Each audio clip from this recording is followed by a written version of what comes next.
נציב יום, אחדות, שמחה, תשובה שלמה, ורק בשורות טובות לכל משפחת פרסי. אמן. אמן. בלי תפילה לא מקבלים כלום. חלק מ"ג.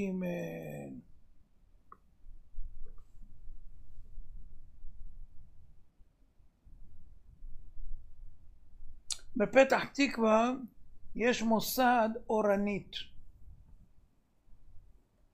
זה מקום שמקל על חולים לקבל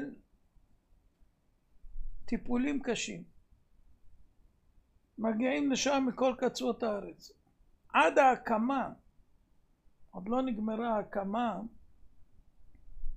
היה ילד חולה שהגיע מן הדרום לקבל הקרנות. הוא היה יוצא מוקדם בבוקר, ואחרי טיפול חוזר מותש. ארגנו לו מקום שישהה יום קודם הטיפול. היה בא, נח, אוכל, יוצא בבוקר לטיפול, ואחרי זה מקבל חדר למנוחה. שמה מנקים מאוד את המקום, כיוון שאנשים באים עם מערכת חיסון חלשה, וכל זיהום קל יכול לסכן אותם. בשבועות הראשונים, מי שהקים את המקום יצר קשר עם יהודי מדימונה. היה לו ילד בן 8, קיבל כבר 2 טיפולים, והגיע מותש לחלוטין, חוזר הביתה מפורק לגמרי, ובטיפול השלישי שהוא כבר הגיע,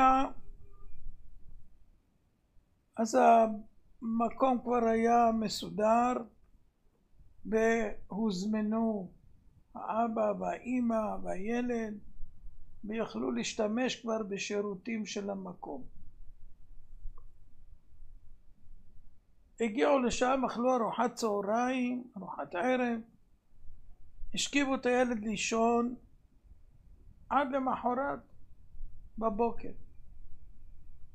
הילד נרדם, השעה הייתה שעת ערב מוקדמת, האבא ניצל את הזמן לעשות סיור במבנה. התרשם מכל מה שראה, והנה הוא מוצא בית כנסת. מקום מרשים, היו שם נרות זיכרון, ועל השולחן מונח ספר תהילים. הוא לא דתי, אבל יש לו שורשים מסורתיים. והוא זכר שתהילים זה קשור לצרות, לבעיות. פתח את הספר והחל לקרוא פסוקים. בשעת מצוקה, כשאדם מתבונן במה שהוא קורא, הוא רואה שהכל מדבר אליו. הקשיבה אל רינתי, כי דלותי מאוד, הצילני מרודפיי. המחלה רודפת אחרי הבן שלו, כי אמצו ממני. זעקתי אליך אדוני, אמרתי, אתה מחסי, אני רוצה לחסות בצלך, חלקי בארץ החיים. האבא שמה לבד, החברים יושבים בבית קפה ומתהוללים למטה, השאיר ילד חולה, מחר יקבל הקרנות. הוא מרגיש לא נעים כי הוא עם ראש גלוי, אין לו כיפה. הוציא מטפחת, שם על הקרקפת, וישב 1.5 שעות, ומילא את השולחן בדמעות פרק אחרי פרק. הוא חשב למה הרופאים מחמיצים לו פנים כל פעם שהוא מבקש לדבר איתם, הם דוחים אותו. אין לו ספק שאם היה להם בשורה טובה, היו שמחים לדבר איתו. זה שהם מתחמקים, זה מעיד שאין להם בשורות טובות. לא נותר לו אלא לפנות לבורא יתברך. ישב קרוב לשעתיים. ב-11 בלילה סגר את התהילים, פנה לישון. הגיע הבוקר, הרופא מקבל אותם כרגיל, שלח אותם לרנטגן, לדעת איפה המקום המדויק של החולי ולמקד עליו את הטיפול. וזה מחלה שהיא דינמית ומשתנה כל הזמן, כי אתם יודעים, יש לפעמים גרורות. הילד חוזר מהצילום, הרופא מתבונן, משווה אותו לצילומים הקודמים, ובניגוד לפעמים הקודמות שהספיק לו 20 שניות לקבוע את הפרוגרמה לטיפול, הפעם מסתכל חצי דקה ועוד חצי דקה ועוד דקה, 7-8 דקות. בסוף הוא מרים את העיניים ואומר לאבא, משהו כאן לא בסדר, אולי הילד זז בצילום, אין לי אבחון ברור. עוד פעם לך לרנטגן, הפעם שהילד ישכב על הבטן, אני רוצה לראות את העבר הנגוע מזווית אחורית. יורדים לצילום, חולפת שעה, חוזר, מניח הרופא את הצילומים על שולחן אור, בודק 10 דקות לפחות. תעשה לי טובה, קח אותו פעם שלישית, מה קרה? האבא נלחץ, אני רוצה לבדוק אותו מהצד, שישכב על הצד ונבצע צילום לעבר הנגוע. חולפת שעה, חוזר עם הצילומים הדרושים. הרופא אומר, אני מוכרח להתייעץ עם הפרופסור, ראש המחלקה. מסתגרים בחדר 20 דקות, קוראים לאבא להיכנס, הוא מחביר, מכין את עצמו לשמוע את הגרוע מכל. הפרופסור פונה אליו, מר לוי, תשמע, בתיק הרפואי נרשם שהילד שלך הוא אחד מתאומים. תסלח לי שאני שואל, אבל אולי הבאת ביתך בטעות הילד הבריא? בשלב הזה פקעה הסבלנות של האבא, התפרץ כמו קפיץ. ככה מתעללים באבא לילד חולה? תגידו את האמת, מה קורה כאן? שעתיים אני מתרוצץ בלי להבין שום דבר. לאט לך אדוני, תרגע בבקשה. הרופא עשה מלאכתו נאמנה, והפנה לעשות 3 צילומים מכל הזוויות. אנחנו מחפשים את הכתם הלבנבן שמופיע כאן בצילומים הקודמים, ועליו צריך לעשות טיפול, והוא לא פה, הוא נעלם. תראה מה רשמתי למטה, נר, שזה קוד רפואי, נס רפואי, נר. מה עשיתם בשביל שזה יהיה נס? מה, אתם קראתם תהילים או הוא קרא תהילים? אני לא רוצה להקרין את הילד סתם. אתם יכולים ללכת הביתה, הילד בריא לחלוטין. בעוד כמה חודשים תחזרו לבדיקה שגרתית. באותו רגע פרץ האבא בבכי. זאת אומרת, 1.5 שעה, שעתיים אתמול, עמדה לפניו, היא פעלה, היא עשתה את הנס הזה. הילד הזה חזר בתשובה שלמה, לומד בשיעור א' בישיבה קטנה, המשפחה עברה מהפך, כל זה מחוויה של תפילה שלמה כתיקונה שעברה עליהם. אז כשאנחנו אומרים לאנשים תלכו 3 ימים לכותל המערבי, ששכינה לא זזה משם, ולגמור את כל הספר תהילים ולבקש ביהי רצון, על אחת כמה וכמה יותר מתפילה של חילוני בלי כיפה עם מטפחת על הראש, ושעתיים הוא קרא, לא יודע אם הוא גמר את כל הספר, לא גומרים כל כך מהר, בפרט אלה שלא רגילים. ותראו מה זה עשה, תראו מה זה עשה. תפילה זה אותיות פתילה. הפתילה מחברת בין הלהבה ובין השמן. תפילה זה חיבור אל הבורא יתברך, שהוא נקרא אש אוכלה, לבין השמן, שזה החלק הפיזיולוגי של האדם. אנשים לא מודעים לכוח שיש בידיהם.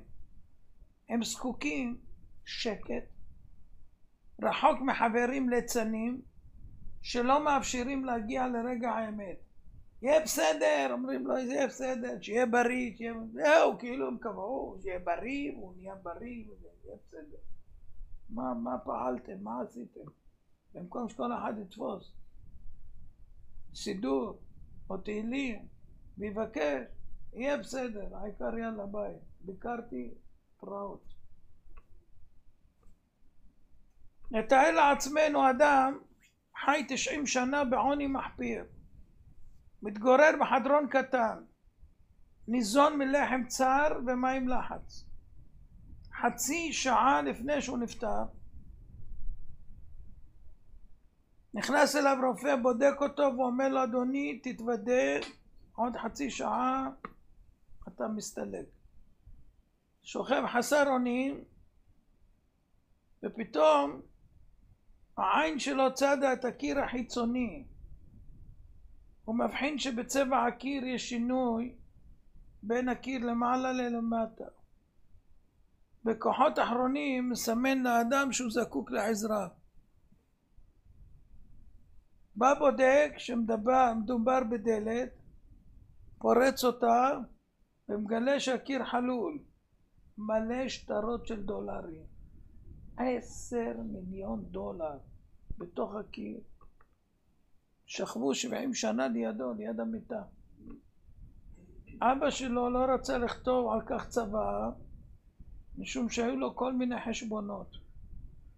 נתן לו חדר אחד קטן, והיה בטוח בתוך חדר קטן כזה הוא יבחין שיש שוני בין הצבעים ויתפוס מה קורה פה. הבן לא שם לב, רק עכשיו שהוא שוכב שמה ואומרים לו שעוד מעט הוא הולך, אז הוא חי 90 שנה עני מרוד כש10 מיליון דולר בקיר לידו. זה תחושה של החמצה, לא?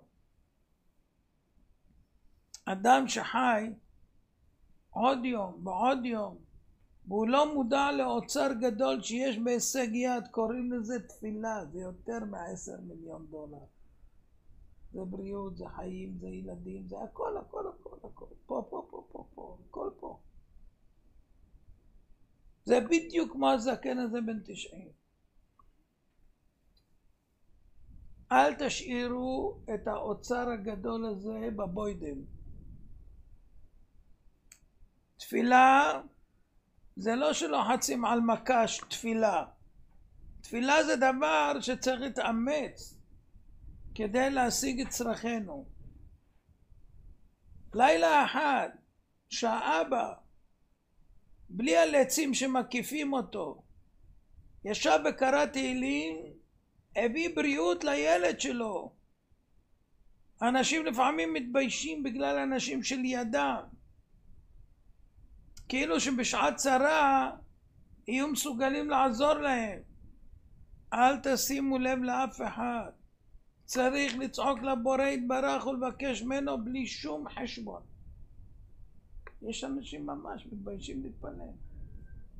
מתביישים שיראו שכאילו בשעת צרה אז הם כאילו נשברים וזה, והם נכנעים והם שמים כיפה, והגאווה עדיין ממשיכה להחזיק אותם. והליצים לא אומרים להם בואו כולנו נשים כיפות נתחיל להתפלל והכל. יהיה בסדר, יהיה בסדר, יהיה בסדר.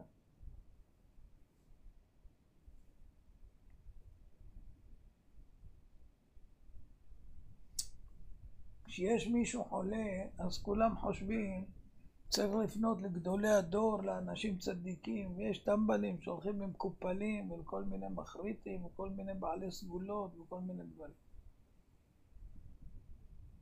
אנשים חושבים מה אני יכול להתפלל על בן אדם, מה אני יכול להתפלל עליו. וזאת טעות גדולה. אנחנו צריכים להאמין שכל יהודי פועל בתפילות שהוא מוציא מפיו ומליבו ובפרט אם זה עם דמעות, זה עושה רושם בשמיים. לכן אי אפשר לדעת איזו תפילה, באיזה צורה תשפיע. לפעמים אדם מן השורה יכול להשפיע יותר מאחרים. והאברך סיפר מה שהראה לו בעצמו בכולל האברכים. בתחילת שנות הלימודים בכולל הוא סיפר, לא הצליח בלימוד, לא טיפס למעלה. למה? הוא היה רגיל ללמוד עם הספקים, כך וכך דפים בשבוע. בכולל שהוא למד עכשיו לא למדו ככה, ואז הוא ירד בלימוד. שנתיים אחרי כן אחד האברכים החליט שצריכים ללמוד לפי הספקים ומבחנים. הוא נכנס בין הראשונים לקבוצה, בתוך זמן קצר הוא חזר לעצמו, והייתה לו שמחה בלימוד, חשק רב, ואחרי חודשים השתנה לחלוטין. וכל החיים הפכו להיות חיים של תורה. הוא הרגיש שהוא חייב את החיים שלו לאברך שיזם את הקבוצה החדשה. לא רק בלימוד הוא השתנה, גם בהנהגה בבית. פתאום הוא יכול לנווט את הבית על מי מנוחות. סדר הלימוד לבש צורה חיובית. יום אחד הוא חשב, אני חייב להחזיר לו ולעשות משהו בעבורו. זה לא סתם משהו פעל בשבילי, למרות שהוא לא התכוון אליו, רק עצם זה שהוא הקים את הקבוצה. מה אני יכול לעזור לו? ואז הוא נזכר שליהודי הזה אין ילדים.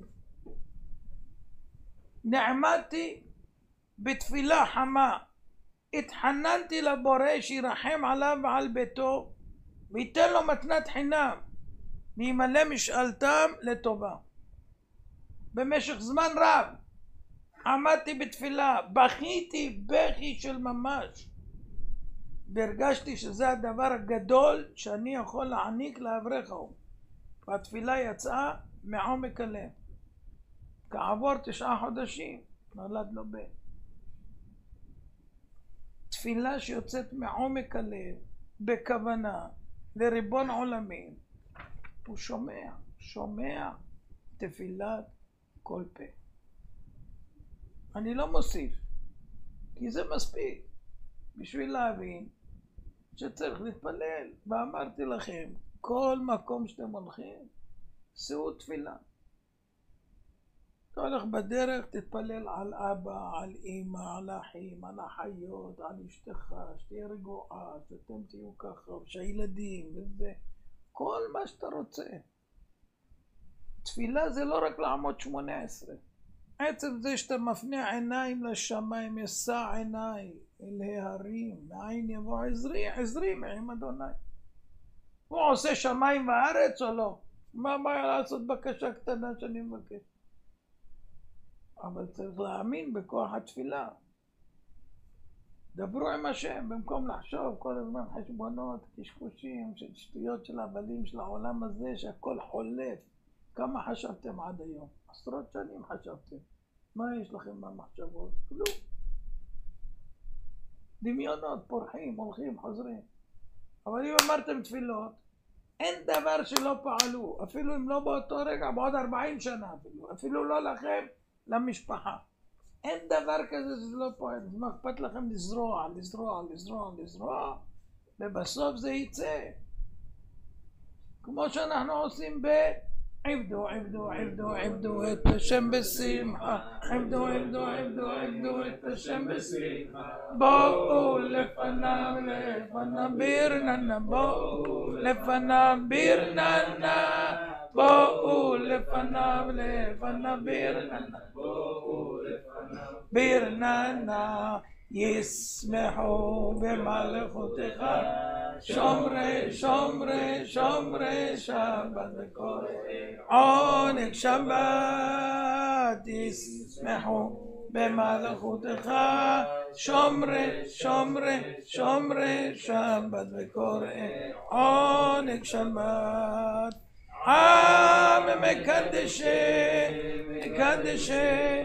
מקדשי שביעי שבת.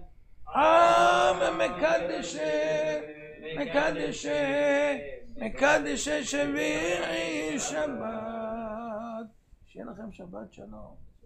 עכשיו הוצאנו עוד דבר חדש, כוונות לפני אכילה ושתייה. לפני שאוכלים ושותים ראוי לכוון כך. הרי אני מכוון להשלים 100 ברכות בכל יום דאורייתא, ולברך כמצוות חכמים דאורייתא, בשמחה דאורייתא, גומל נפשו איש חסד דאורייתא, כבד את אביך ואת אמך דאורייתא, ולעשות נחת רוח לקדוש ברוך הוא, לברור את ניצוצות הקדושה מכל המאכלים והמשקאות, ולתקן את הצריך תיקון כולל גלגולים, והמזון יהיה לבריאותי השלמה. איזה יופי.